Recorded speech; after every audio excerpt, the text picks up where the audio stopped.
Hey there. Hey there, Kat. How you doing? I'll be doing this today. I just wanted to put something out tonight. Okay. Let's start off with something from Alpha J. I think it'd be the greatest comment section in the world if everyone put Summertime, and you know what that means. Gonna head out to the beach, gonna do some beachy things. also plugging my Discord. Nah, I'm good. I'm too lazy right now.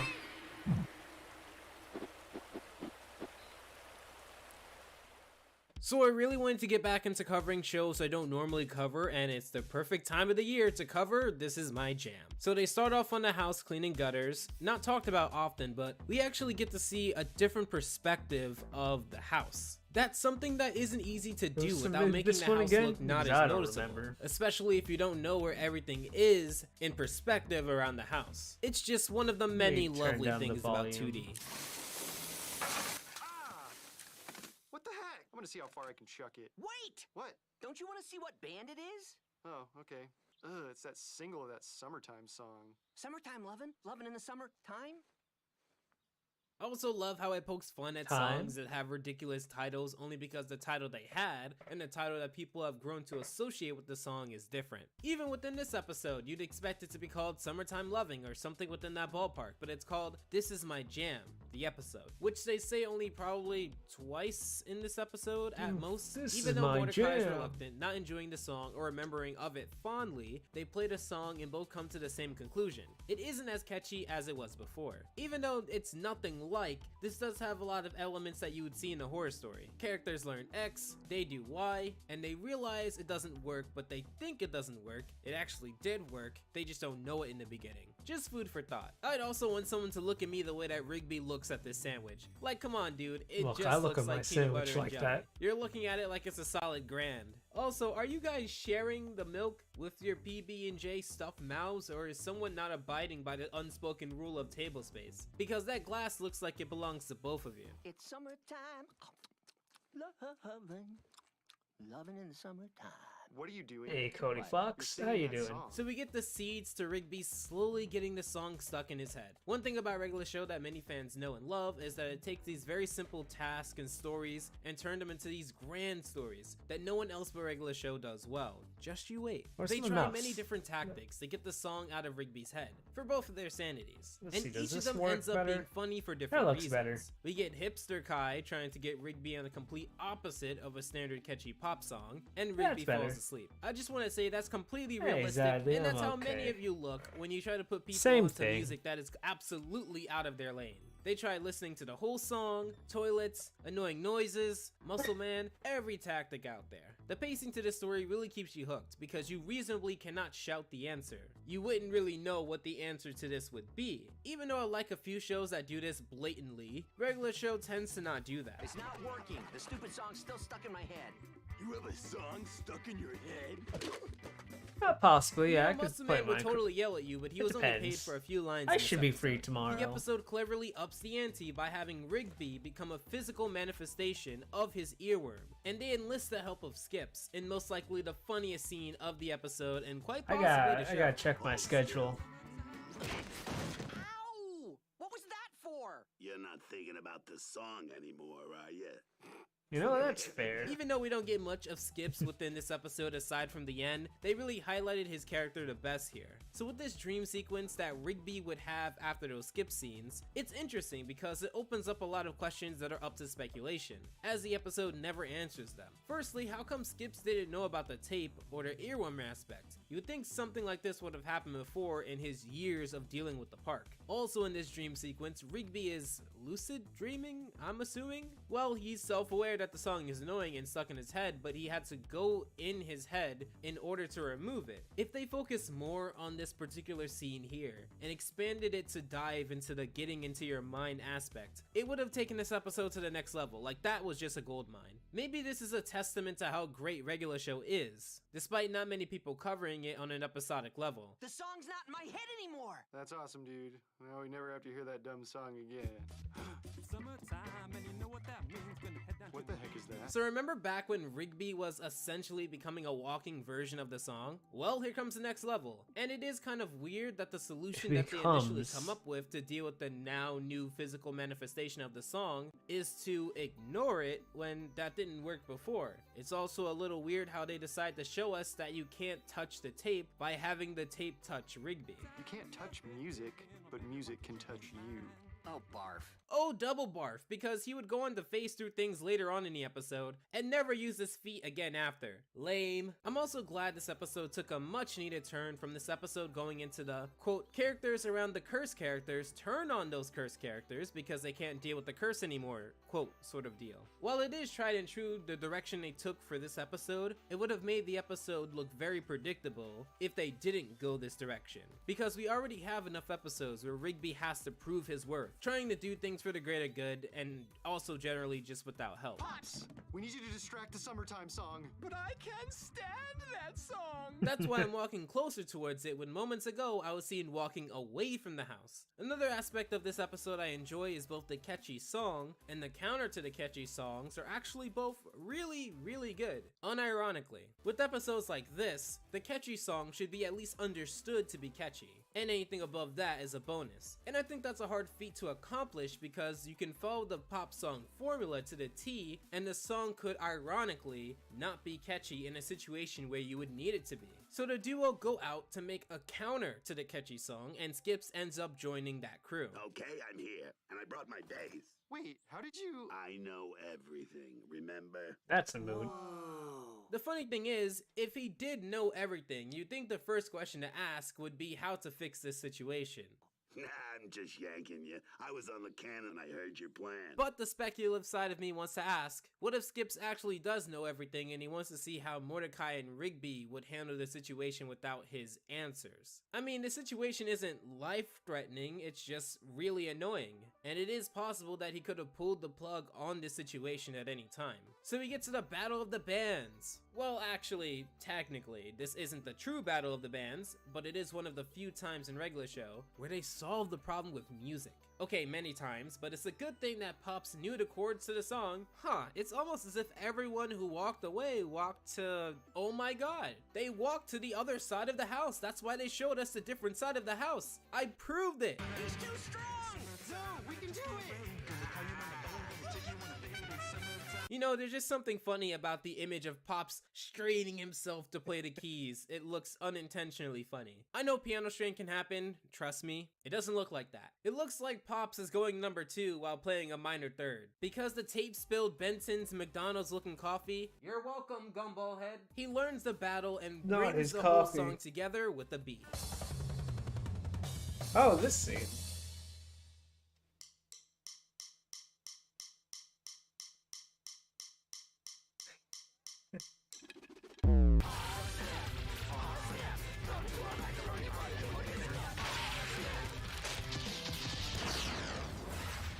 You know, that was pretty epic. I love the neon visuals and that it served as a clever silhouette of how the situation was going. And how the cross mix of both songs playing at the same time, even though it was very little, it served to not be too distracting. And most importantly, Benson actually went in the direction he was walking. I mean, this is super weird, am I right? Well, they end on a bookend. Rigby is now obsessed with the new song, and everyone's back to square one. And that is, This Is My Jam. I love the episode. I think This it's is a great my regular show jam. episode. A very textbook example of why regular show is a well-received, loved, legendary series. And if you like this, you should definitely go watch seasons 1, 2, 3, 4, 5, 6, 7, 8, any really. And any picks I have against this episode are just picks. They don't seriously hurt my enjoyment of the episode. It's just a critical point of view. Anyway, if you want to see my review of High Score, another regular show episode, click here. And also check out the hot takes for regular show by clicking here. Special thanks to the patrons of July. And until next time, take All care. right. Alpha out. Let's see. No, no, I didn't want to do that. Okay, this one's a real quick one from what I saw. Yeah, somebody just sent me. Somebody literally sent me a toy ringtone. What? Oh, what the dog doing?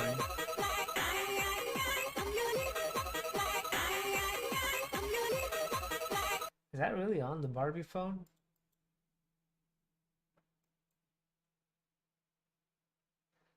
Oh, what's this?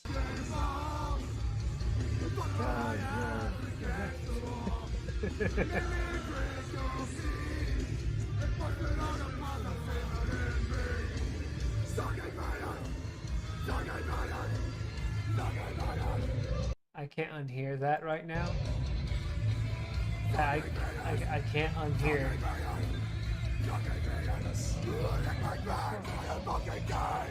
I couldn't hear it. Yeah, I might as well watch this one. Even if it auto-played, I will watch this.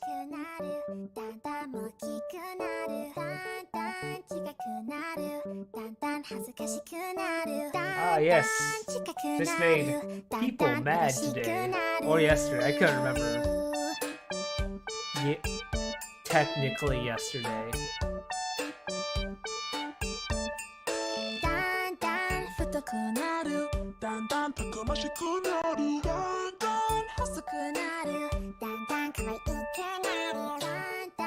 Ah, yes. The Black Plague.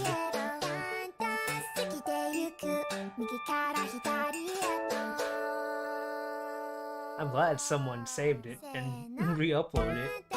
Ah, the Titanic. The Hindenburg?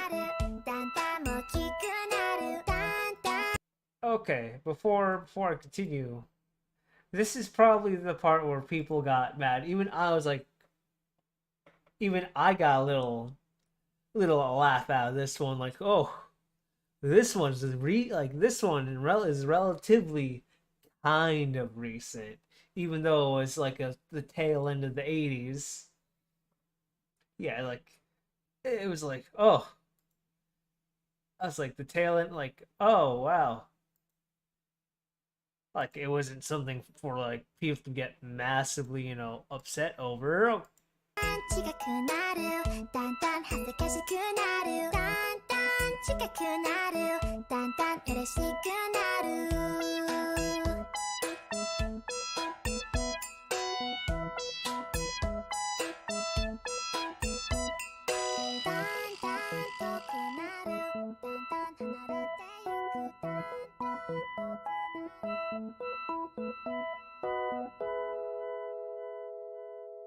And slowly pulls out the knife.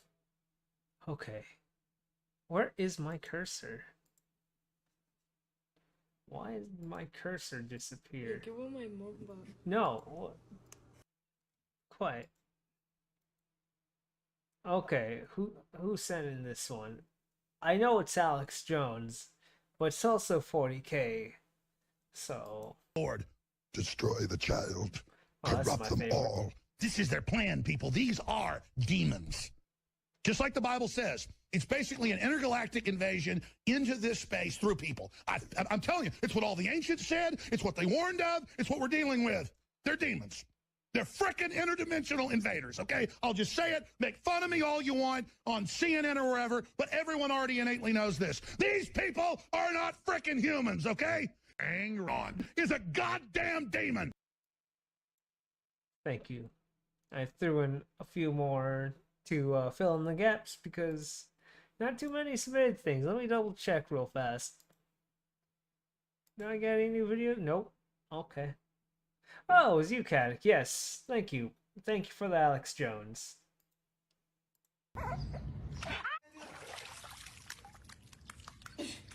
I love burritos. I love burritos. He doesn't like the balloons when they're up. Like riding a horse. Oh, I wouldn't like that. God.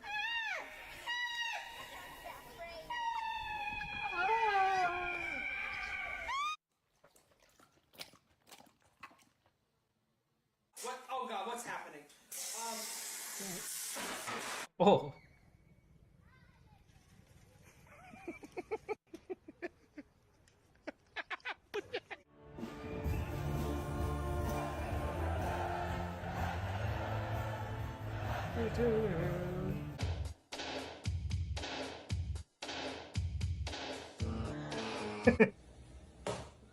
Oh, is this? No, it's not the one I was thinking of.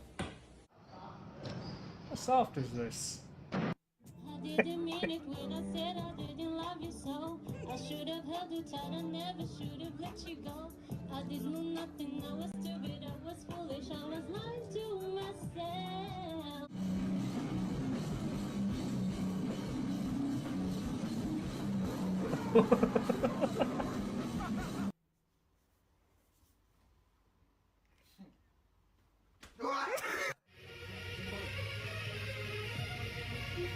Sir, what are you doing? Sir, what are you doing?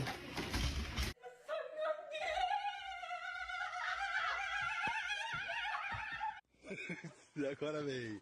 Agora vem. Oh.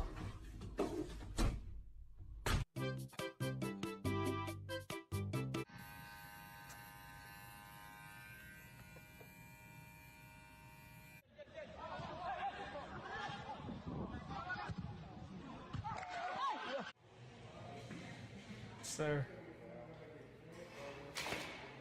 Oh. Oh, what the chicken doing?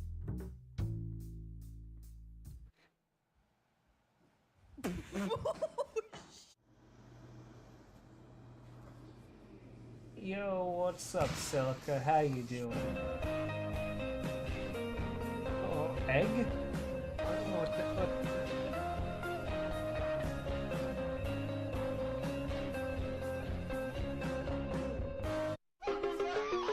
Oh, no. Assault, theft, That- fraud, that's got- DUI, breaking and entering, badly. solicitation, armed robbery, shoplifting. Robertico, prospecto de los Astros de Houston. Oh. Bárbaro 99. Oh. Oh. Oh, that's an American baby right there. That is... That...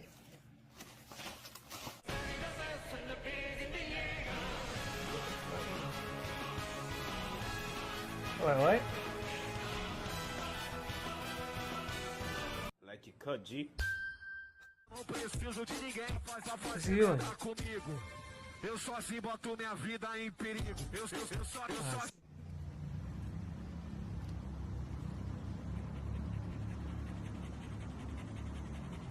What the dog doing? Oh, are they jousting? That's NSFW.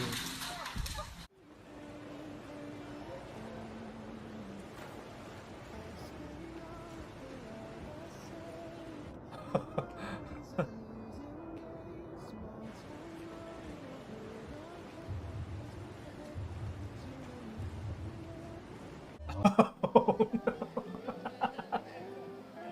Yo. あなたの人生の意味は何ですか?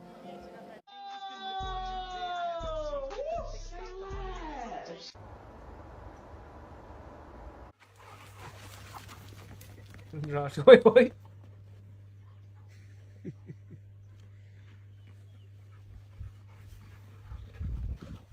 That's a funny looking dog. Yo, this is the most New York shit I've ever seen in my life. Good business. Oh, oh, who donate? Unusual. Who? Thank you. Can't see who. Hi. Oh, hi. Who's hi? Here's your sweet tea. Thank you, hi. Thank you.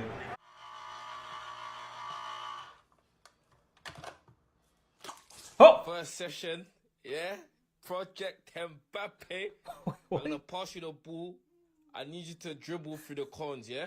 And then go over the hurdles after. You hear me? Broski! What you dealing with, bro? Still, thank you very much. Well, this is my brother the other day.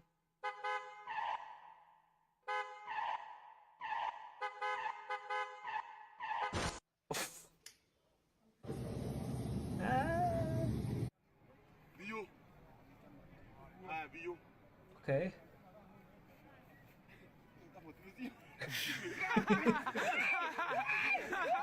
Очень хорошая даже.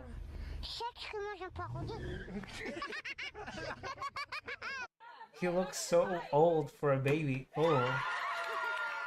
What's that supposed to mean? What's purple supposed? What's purple supposed to mean? I bet he kicks the.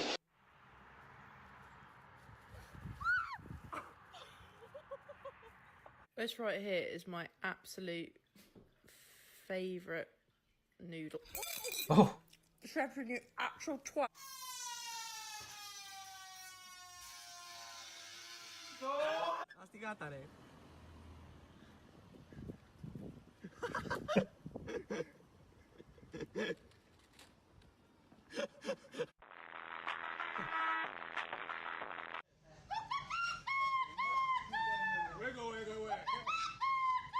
Wiggle, wiggle. Hey. It's just the beginning. Anyway, it's getting late. Is that the end of the video? Yeah, it is the end of the video. Let me move on to the next one.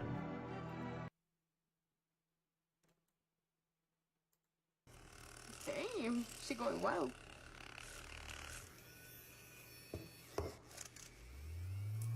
Oh!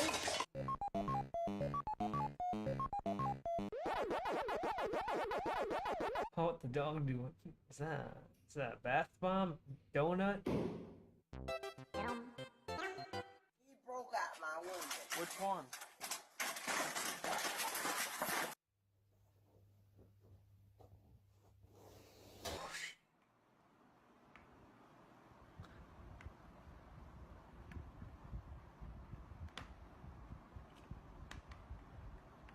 Yes, this is how chess.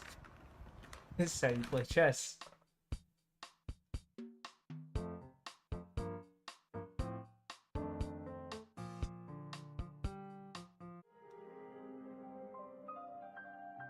Is that bread? Is that dough? Oh!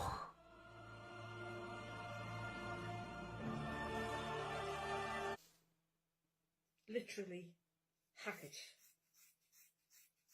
You can tidy it up later on. See, that's a nice straight line. It's not a straight line. Ma'am, that wasn't a straight line. Hey, make sure not to in your shirt, buddy.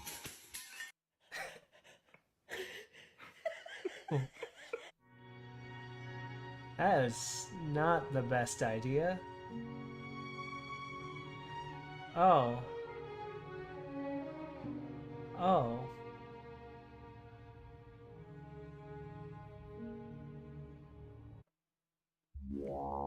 Wong. Drink limited oh.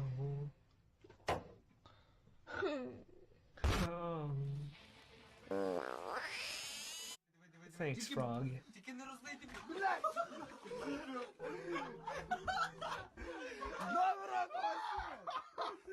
He spills it more.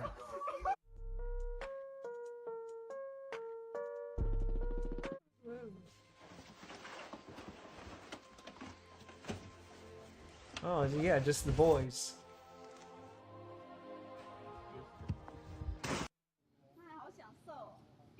Coconut doggy.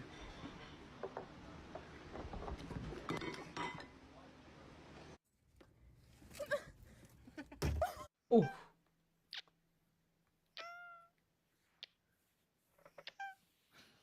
Ah.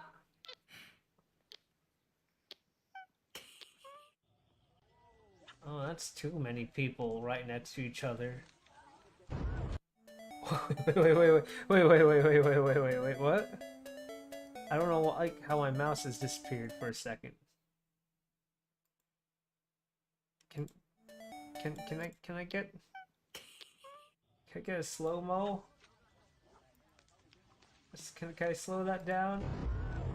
Oh, it was just the chair. I really thought it was an entire person.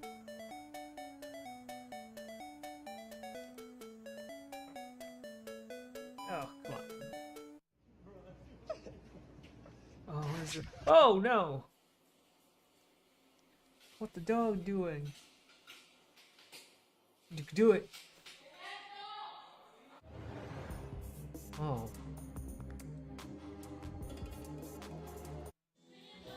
That man has some swag. Goodbye, dog.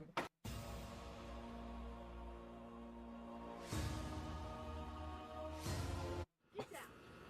Stop. Stop. So I made this new drink. It tastes like chocolate covered strawberries, and it's a strawberry shake with mocha in it. Here's an inside look. Wow. Oh no! What do the dogs do?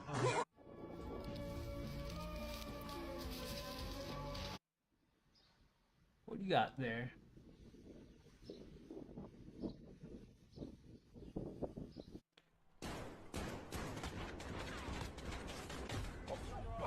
Come on, man.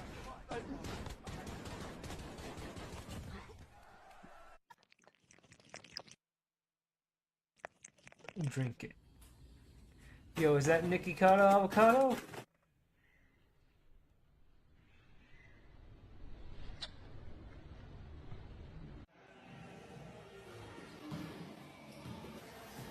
Oh. What's happening here? You basically became a sex symbol. Did you know that? Were you aware of that? Yes. And what was that like? Yes. This guy landed in the middle of the road.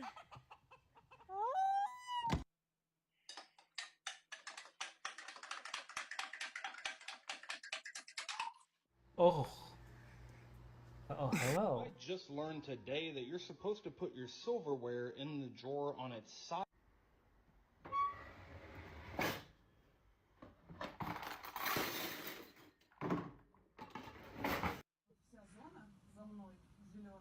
No, Sally, I don't think I said your name. Go ahead, go. Oh! Yo, it's Remy. Cue the French music.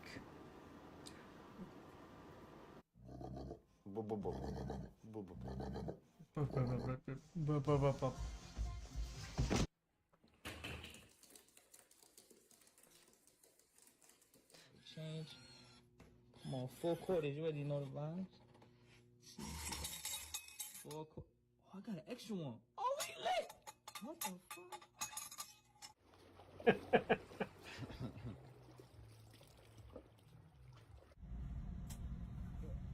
Oh, wait, what is that?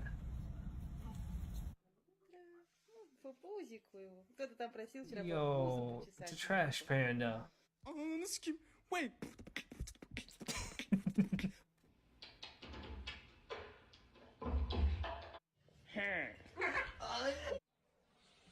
Time to piss.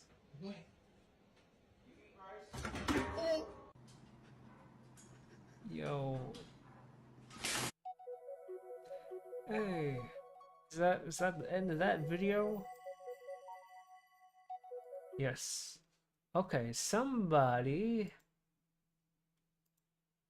No, please, mouse. I want to know where somebody sent me this here. And Are it's you like easily 30 entertained by minutes. seeing numbers get higher? Would you like to play the equivalent of that, except all the buttons have been replaced with Chinese symbols? Do you have a burning interest in Chinese martial arts, Taoism, or the pursuit of immortality? Then I invite you to see where my life has spiraled out of control for the past 2 months. Amazing Oh, I know Cultivation this guy. Simulator. Keep in mind, I only paid money for this after 50 hours. I've been playing this for so long that all my ads are in Chinese. Amazing Cultivation Simulator is a love letter to Chinese wushu novels, essentially Chinese sword fantasy. The word I is like a Chinese sound sword because it's meant to fantasy. sound like a sword swipe. In the novels, cultivation is the cultivation of one's internal chi through practice, martial arts, meditation, whatever. And chi is the vital breath or essence of our living world. According to the same people who stick needles in your back, the end goal of cultivation is, of course, immortality. And Wait, that what? is what this whole game is about. Essentially, you're going to take a small group of Chinese Chinese rice farmers and turn them into demigods. To begin, I need to dispel any notion at all that this is Chinese RimWorld. I do this by comparing them directly. For example, we need a refrigerator. I'm going to build one. We need a refrigerator. I'm going to drop the frozen soul of a demon and reduce the temperature to absolute zero. The room is too cold. We need air conditioning. The room is too cold. Rebuild it out of wood and make the bed out of fire. Now, our disciple won't die of frostbite. He'll die of heat stroke. My colonist is crippled, disabled, and completely geriatric, so the cheapest option is to put him down. My disciple is an old, disabled nugget. We have regrown each of his limbs. Also, he's now a 14-year-old boy. We're under attack by bandits. We should get inside to safety. A man just decapitated my best friend from over 10 kilometers away with a flying fedora. What's better Once you than get pissing? past the obvious You know what's better than comparisons, pissing you'll by never yourself? mistake this game for Pissing anything with a else. To friend. begin, you'll need to go through the tutorial. It's very quick and gives you a bit of background to the story. Unfortunately, the English voice acting is questionable. Luckily, this is a fantasy game, so the sound of women is optional. In contrast, the music is lovely and the visuals are gorgeous. Completing the tutorial unlocks the Yeah, I'll pee actual with you. game, which is What are you gonna clearly do? and I'll pee with you. unambiguously labeled Classic, which, upon clicking, will show a huge list of sliders and settings to scare away the casual guilo. Don't touch anything, Absolutely. just hit confirm. Next, you're gonna get trolled by the Chinese, because the developers think it's really funny that there's an almost certain guarantee that you just rolled a Yao Guai as one of your starting characters. Let me explain, white boy. In this world, you can cultivate as either a human or a Yao Guai, which translates to monster, but really we're referring to demons. Yao Guai, henceforth referred to as yogurts, are animals that have gained sentience and become humanoid. However, their existence is unnatural, and eventually they have to face tribulation from the heavens. It's sort of like God's punishment for being a furry. I wish I knew that before I lost my first waifu to a storm cloud. But because the random character selection randomizes race and 11 out of 12 of those races are different flavors of yogurt, you're very likely to land that. Until you know what you're doing, I don't recommend starting with dairy products. But if you want to speedrun the game, I recommend starting as the fastest animal on land.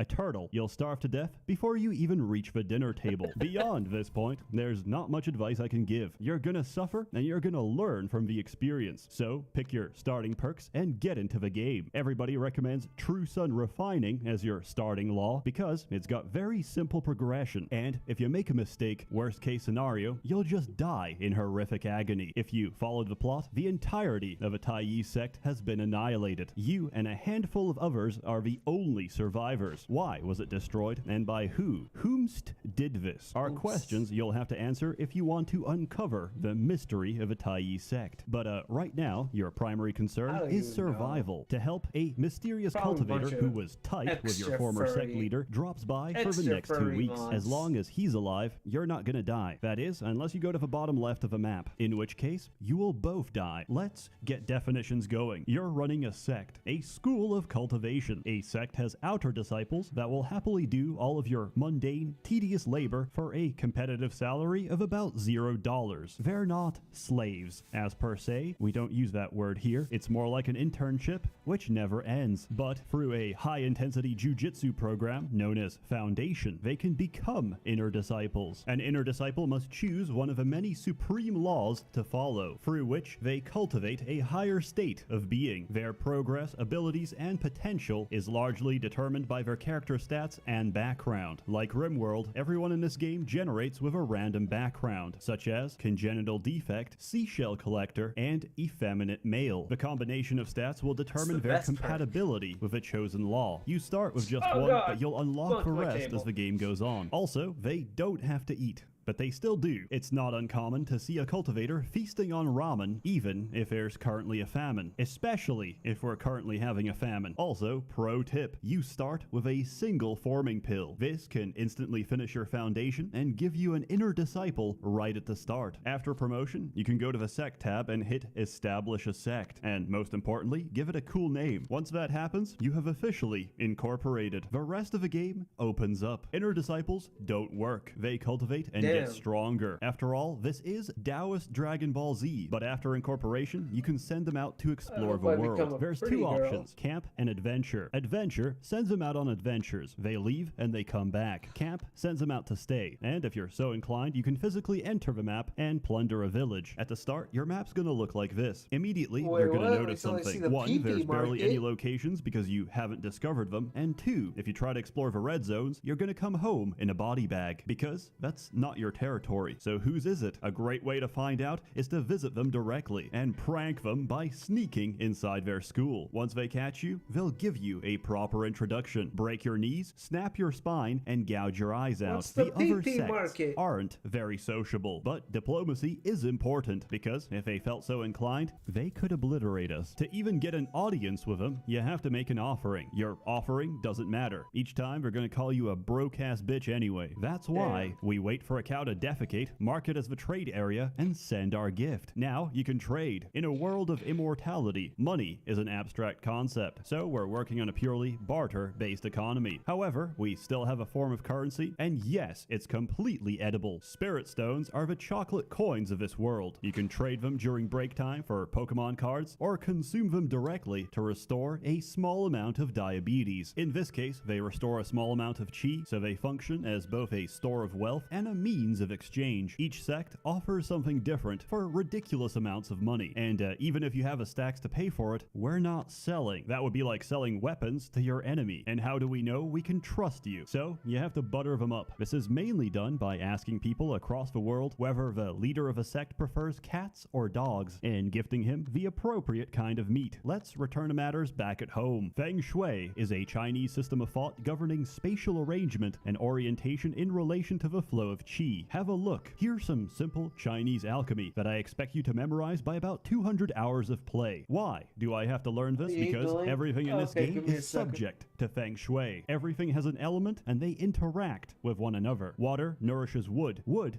feeds fire. Fire cools to make the earth. Earth produces metal, and metal holds the water, allowing it to repeat the cycle. Okay, that's cool, Seth, but we don't have time for this. Wait, did my guy just die of heart palpitations? Why is the yin-yang symbol in this bedroom red? What the fuck does ominous mean? When in doubt, check the pentagram. Room of wood, bed of earth. Wood defeats earth, making the feng shui of a bedroom ominous. And if you sleep in that bedroom, you'll die of a heart attack. Replace the earth bed with a fire bed, and as wood feeds fire, the feng shui will become auspicious, which means good. However, if you sleep in that bedroom, you'll die of heat stroke. That's because fire and water control the temperature. In a more relevant scenario, each of the supreme laws practiced by your cultivators has an element. Feng shui affects the speed and success of their practice. So if you're a metal cultivator, you would avoid fire, as fire melts metal. However, if you told him to meditate in an empty room and fed him laxatives, the speed of his cultivation would increase with the volume of shit he produces, as feces is the element of earth, which promotes metal. If you're confused, I sympathize. There is no way you could possibly know that in Feng Shui, the orientation of a room's door is specific to its function. In other words, bedrooms face south, workshops east, and kitchens west. That's why everything in this game has a comment box, so you and your fellow Guilos can share ideas about what the hell is going on. Now, the main focus of this game is cultivation towards immortality, which can be summarized by the following post. You eat a pill, sit on your ass for several years, and once you're done, you go from rank 8 ping pong to rank 2 ching chong, which is still like 100 ranks below the heavenly golden dragon god emperor star ancestor. But it's okay, since there are still about 3,000 chapters to go, and all the big dick characters that could kill you with a fart are currently busy. So you can go and wipe out a Ding Dong clan, which obsessively wants you dead because you courted death by destroying the King Kong clan after its young master picked a fight with you over your jade-like beauty childhood friend. Essentially, you're going to perform a bunch of opaque, esoteric, and poorly understood processes to help you reach a higher power level. There's 3 types of cultivation in this game, and I'm going to mispronounce all of them. Xiandao, Shendao, and physical. Xiandao is most relevant because it makes up 90% of the game. Your process of cultivation is derived from Chinese internal alchemy, where instead of a cauldron, you use your body, and instead of reagents, you use your qi to form a golden core. Think of a philosopher's stone, except backwards. That's what a golden core is. Instead of drinking the elixir of life, we are the elixir of life. Xiandao is unique since you can transcribe your knowledge to a manual. This means a single cultivator can study from every other law and become exponentially more powerful. This can lead to interesting situations where someone might learn skills they really weren't supposed to, such as a male cultivator learning lunar form from the sunflower refining law and by doing so reversing his sex. Becoming female in this game results in the loss of your penis, which can be picked up and sold on the open market. You can even make money off this by regrowing your penis, which will, upon realizing that you're not meant to have one, detach immediately. Each time you harvest a crop of penis, you become the dick farmer. But I digress. To reach a higher power level, you have to perform a breakthrough. This is essentially a bottleneck in your training, which you have to overcome or you can't progress. Golden Core, however, is different. It is the single most important breakthrough of your career. Every condition has to be perfect. The season, the weather, the time of day, the mental state of a cultivator, the element of a room, the chi density, and the amount of chi flowing through the cultivator's meridians. Get all those right, and you just might get a better result than I did. I genuinely thought I did pretty good for my first time. Tier 9, I thought to myself, that's a pretty high number. Tier 9 is the lowest tier of Golden Core. It is trash. Literally, swallow a rebirth pill and reincarnate yourself, my man. You fucked up. Early on, your Golden Cores are gonna suck, but with experience comes knowledge, and once you learn how, you'll be making some fat cores on a regular. Then there's Shendao cultivation. Instead of cultivating your chi, you take in the chi of others through worship. Belief is power, and the more people believe in you, the more powerful you become. Once you establish yourself as a divine being with a realm of heaven, you can be the petty god you've always wanted. As a rule, I only answer bad prayers. Drought, bandits, famine, refuse. Don't waste my time. You wish that tomorrow your favorite brothel prostitute hasn't been taken? Granted. You want your boss to step in dog shit? Granted. You want the guy who stole from you to be struck by lightning? My pleasure. You want those annoying neighbors next door to die in horrific agony? Me too. You want someone to celebrate your birthday with you this year?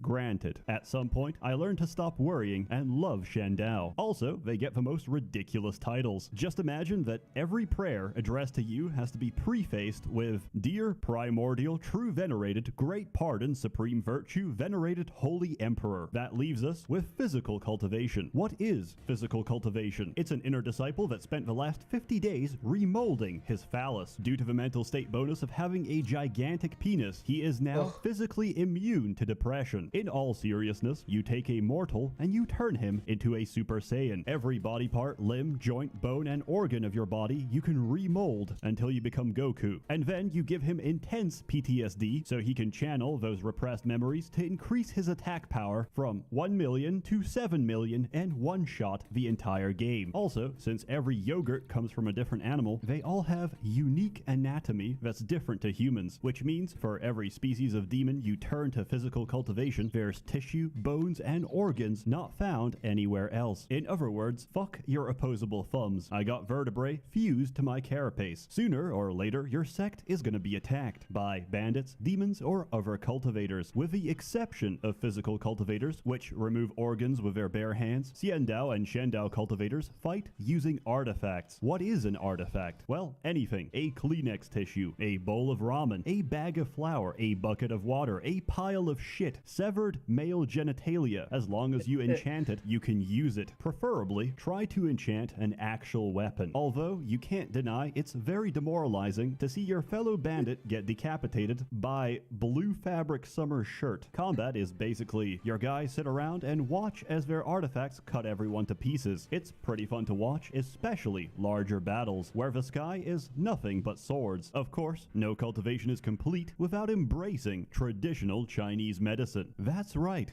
Alchemy. Here's a good summary of what alchemy is like. Change the weather. Lose 20 years of your natural lifespan, which may sound bad, until you visit the local Chinese pharmacy and pop a pill which adds 500, another which adds 280, and wash it all down with some mineral water which adds another 99. Now the only thing you have to cure is perpetual baby face, which is a common symptom when you have a lifespan of 3,000. You want something done? Yeah, there's a pill for that. Obesity? No problem. Not a obese enough? I gotcha. Would you like to prank a demon? Force feed him a rebirth pill and he'll reincarnate right back into a piece of pork on your dinner plate. The cycle of karma is a fickle mistress. Honestly, if alchemy made any more sense, I'd actually be upset. Now, if you'll excuse me, I'm gonna put myself in a coma for 3 days. About 30 days in, you're gonna get a pet. A divine pet. This is different to normal pets, which you adopt into your sect by shooting them with hunting bows, which are somehow blunt and tipped with anesthetic. This may sound very stupid, but on the other hand, Gundo Musashi had bullets that put you to sleep, and that was a masterpiece. Anyway, he starts off as a baby and grows larger with time. He's also a little shit, and you're gonna have to keep an eye on him before he destroys your sect. For example, my friend saw one of his cultivators doing a breakthrough, and he thought to himself, fuck, my man is literally shitting himself. This is one intense breakthrough. Turned out his dog was feeding laxatives to all of his inner disciples. It is your responsibility to teach them right from wrong. Peasants slacking on the job? Yes. Attack outer disciples. Give them some cardio. Drug inner disciples with euphoria pills? Why not? Give them some opium. An injured stranger wants our help? Yes. Attack unknown mortals. Kill them. Whether you raise him to be a functional member of society or a four-legged sociopath is entirely up to you. You can even rename him to something a little more Chinese. If you include the Bamboo Forest DLC, which adds a pair of pandas, there's 5 pets in total. They're incredibly cute and generally amazing. At the beginning, your sect can only hold 12 members. This increases to 24, then 36 as your reputation increases. Reputation also increases the power level of invading enemies. Don't let this number get out of control or you'll experience firsthand what it's like to lose a 50-hour game in 5 seconds, which is a good time to inform you that in this game, you can draw Chinese talismans with your mouse, the accuracy of which determines the blessing. You can even draw on a blank sheet of paper, and it's still gonna work. I know this because somebody drew a swastika, and apparently they can now use the oven 12% faster. So please draw a bunch of invisibility scrolls and wear them when you go on adventures. Your sect will thank you each time they haven't been murdered in your absence. It's not easy to make stacks in this game, which is why we have to trick villagers into filling our ranks. We do this by making small talk, finding out that half of them love nothing more than to ravenously consume shit and invite them over. Because we're gonna need a lot of manpower for our Chinese sweatshop. As inner disciples cultivate immortality, outer disciples cultivate huge plantations of cotton. We're gonna process that down to fabric, and we're gonna wait, because very soon a merchant is gonna show up. He operates on a sweatshop economy. He's gonna pay you garbage, so you better have a high volume of garbage to sell. Luckily, our emaciated peasants have worked hard this summer, and we just earned 10,000 spirit stones. We're gonna celebrate by losing it instantaneously, because the merchant also sells an invitation to an exclusive event. Read the token, and we're off to the auction house. Have you ever gone to an auction where you can't even see what's being sold, but instead are given a vague description? Hard.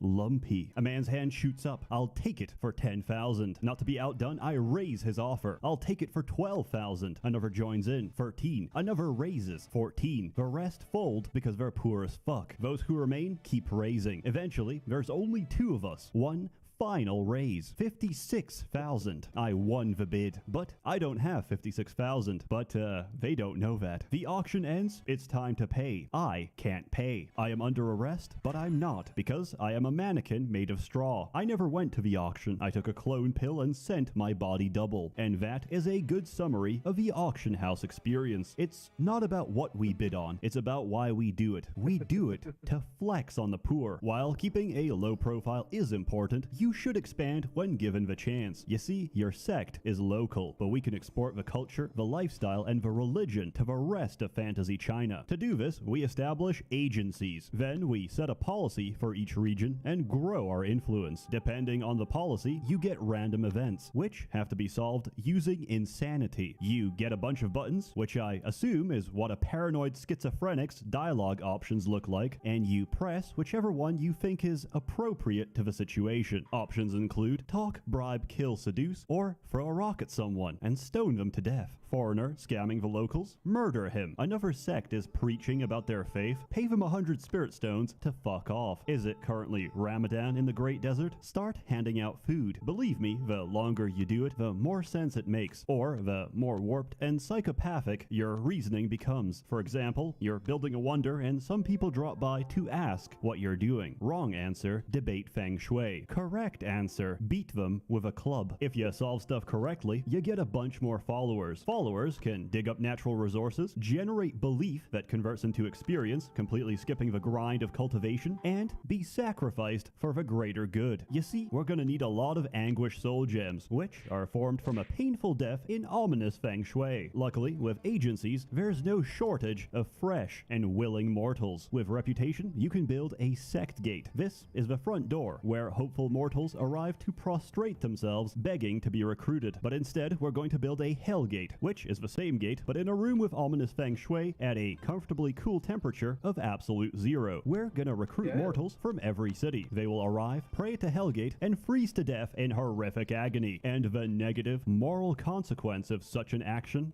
0, because they have died through no fault of our own. This is a good time to introduce alignment. Your sect can be good or evil, but preferably we want a balance, so we have good relations with both the virtuous and the demonic. This game exemplifies the Chinese practice of moral relativity.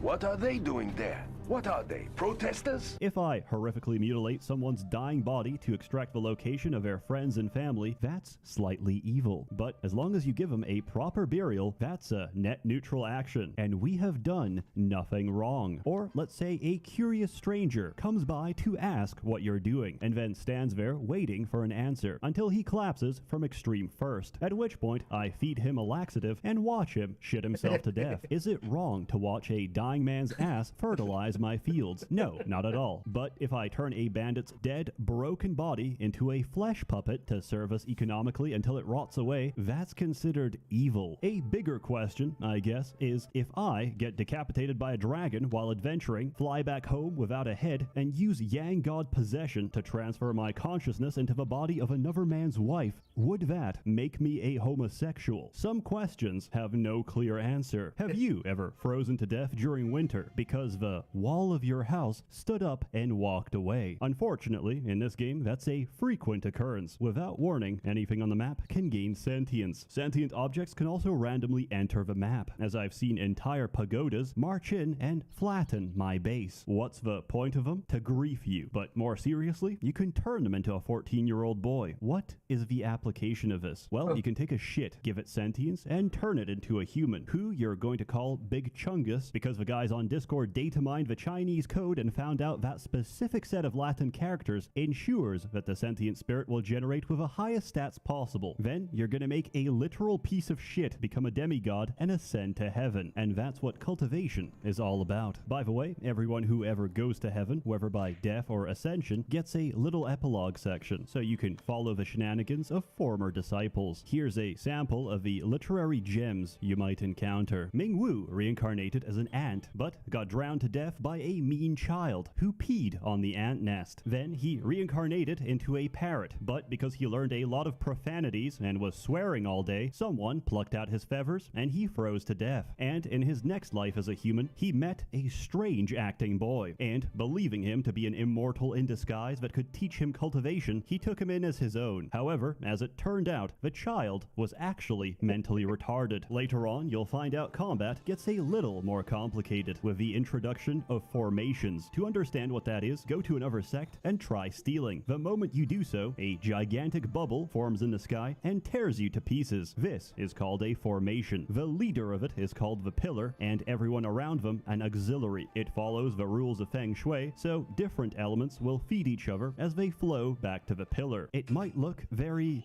Oriental, but honestly, it's just Chinese Lego. What's the point of formations? To deal with a little cave that appears in our base after about 200 days. If you're not ready and you need to suppress it, give it a nice room. This will buy you some time, but whatever you do, don't give it offerings. It's going to break out anyway, but your sacrifices will make it stronger. So we may as well piss it off.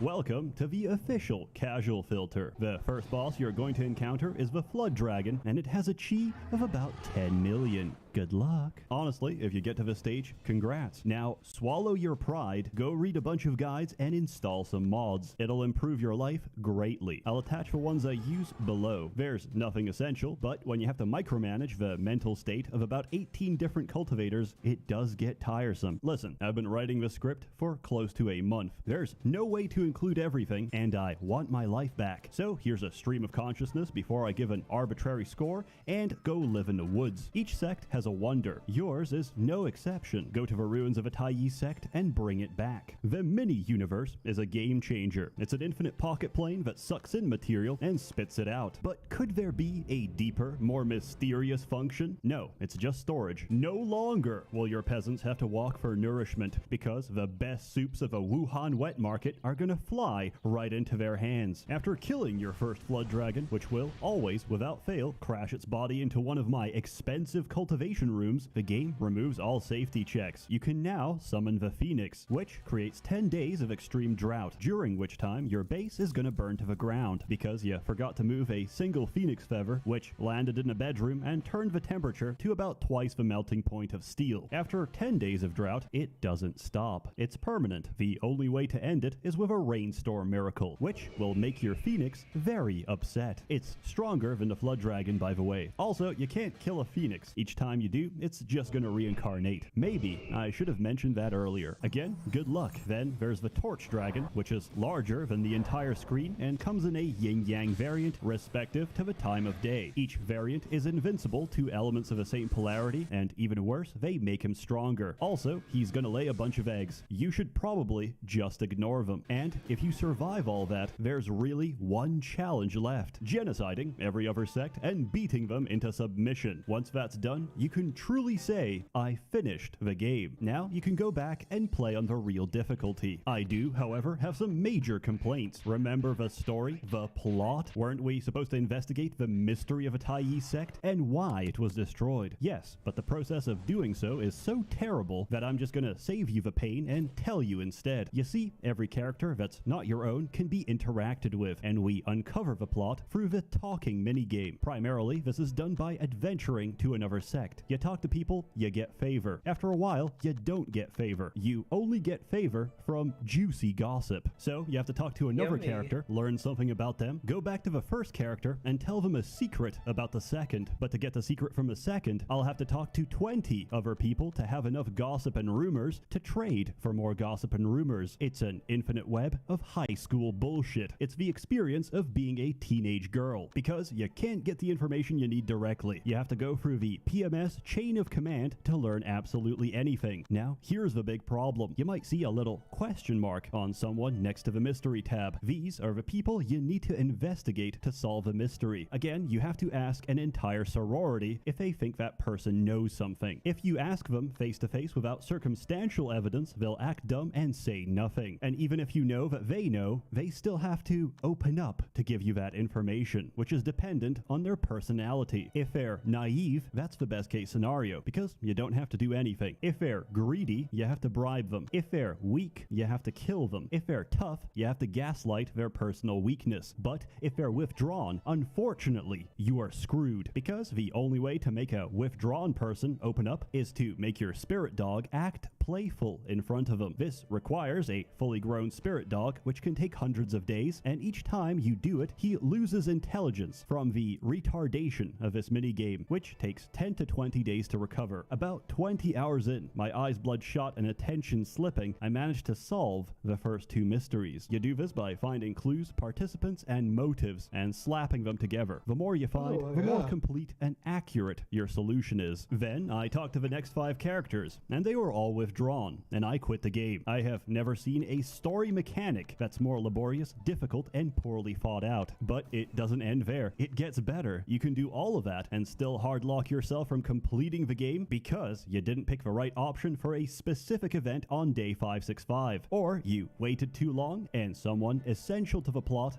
has died of old age. Still, I wasn't entirely sure about the story, so I had to bring in the expert, resident merchant, aficionado of Ben 10 porn, and mentioned on several no-fly listings across Thailand. Hello, my nigga. I become rap people because I eat watermelon. Jap. His hard drive died about 5 times while explaining, but here's the gist of it. The Tai sect was attacked. By who? By everyone. Both the evil and virtuous sect leaders conspired together to wipe it out. But what could justify such a strange alliance? Because the old leader of the Tai sect is none other than the demon emperor Fu Pekong, who is currently inside your mini-universe. If you talk to him, you'll get your answers. You see, cultivation is difficult, but it's also strangely common to see someone go from mortal to demigod in just a few weeks. That's because this world isn't real. Overwhelmed by demons, the elders left the great vastness of the universe to this pocket universe, where cultivation is quick, but the creed of heaven is weakening, and once it fails, this universe will end. They took a shortcut to artificial power, and now they're trying their best to hold on. In the final act, a cutscene plays, and Fu Pekong undoes the universe, throwing us back into the great vastness. Everyone is mortal again, but this time, we can do it for real. Finally, a title card drops, coming in 2023. Bugsnax 2. And that's the story of Amazing Cultivation Simulator. What? So you never have to go through that horrific experience. In conclusion, I give Amazing Cultivation Simulator 10 out of 10 Euphoria pills. I hate it. It's like the Opium Wars, except in this case, the Chinese are winning. If you're interested, you can get a copy on Steam. Also, it's coming to GOG on the 23rd of July. This is made possible thanks to Polish greed and my growing alliance with a CCP, because I like to bet on the winning team. And right now, that's Team China. A warm thanks to the many members of a Merchants Guild generously funding and bankrolling these videos. You're all truly wonderful. Have a good one. Oh my god. And with that, I've streamed a full hour, and there's still more to it. What the fuck? Oh, it's just... okay.